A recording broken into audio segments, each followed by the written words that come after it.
for answers. We pray for their families. We stand with the people of Orlando who have hearts. endured a terrible attack on their city. Although it's still early in the investigation, we know enough to say that this was an act of terror and an act of hate. And as Americans, we are united in grief, in outrage, and in resolve to defend our people. I just finished a meeting with FBI Director Comey and my Homeland Security and National Security advisors. The FBI is on the scene and leading the investigation in partnership with local law enforcement. I've directed that the full resources of the federal government be made available for this investigation. We are still learning all the facts. This is an open investigation. We've reached no definitive judgment on the precise motivations of the killer. The FBI is appropriately investigating this as an act of terrorism, and I've directed that we must spare no effort to determine what, if any, inspiration or association this killer may have had with terrorist groups. What is clear is that he was a person filled with hatred. Over the coming days, we will uncover why and how this happened, and we will go wherever the facts lead us. This morning I spoke with my good friend Orlando Mayor Buddy Dyer, and I conveyed to him the deepest condolences of the American people. This could have been any one of our communities. So I told Mayor Dyer that whatever help he and the people of Orlando need, they are going to get it. As a country, we will be there for the people of Orlando today, tomorrow, and for all the days to come. We also express our profound gratitude to all the police and first responders who rushed to harm's way. Their courage and professionalism saved lives and kept the carnage from being even worse. It's the kind of sacrifice that our law enforcement professionals make every single day for all of us, and we can never thank them enough. This is an especially heartbreaking day for all of our friends, our fellow Americans who are lesbian, gay, bisexual, or transgender. The shooter targeted a nightclub where people came together to be with friends, to dance and to sing, and to live.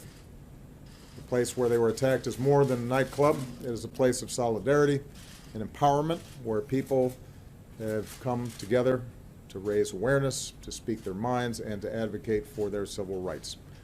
So this is a sobering reminder that attacks on any American, regardless of race, ethnicity, religion, or sexual orientation, is an attack on all of us and on the fundamental values of equality and dignity that define us as a country. And no act of hate or terror will ever change who we are or the values that make us Americans. Today marks the most deadly shooting in American history. The shooter was apparently armed with a handgun and a powerful assault rifle. This massacre is therefore a further reminder of how easy it is for someone to get their hands on a weapon that lets them shoot people in a school, or in a house of worship, or a movie theater, or in a nightclub. And we have to decide if that's the kind of country we want to be. And to actively do nothing is a decision as well. In the coming hours and days, we'll learn about the victims of this tragedy.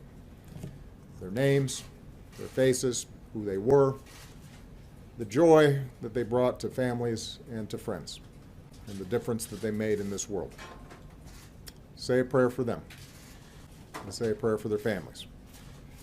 That God give them the strength to bear the unbearable, and that He give us all the strength to be there for them, and the strength and courage to change. We need to demonstrate that we are defined more as a country by the way they live their lives than by the hate of the man who took them from us. As we go together, we will draw inspiration from heroic and selfless acts.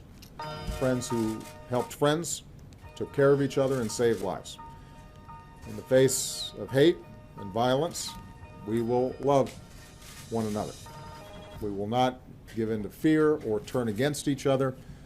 Instead, we will stand united as Americans to protect our people and defend our nation and to take action against those who threaten us. May God bless the Americans we lost this morning.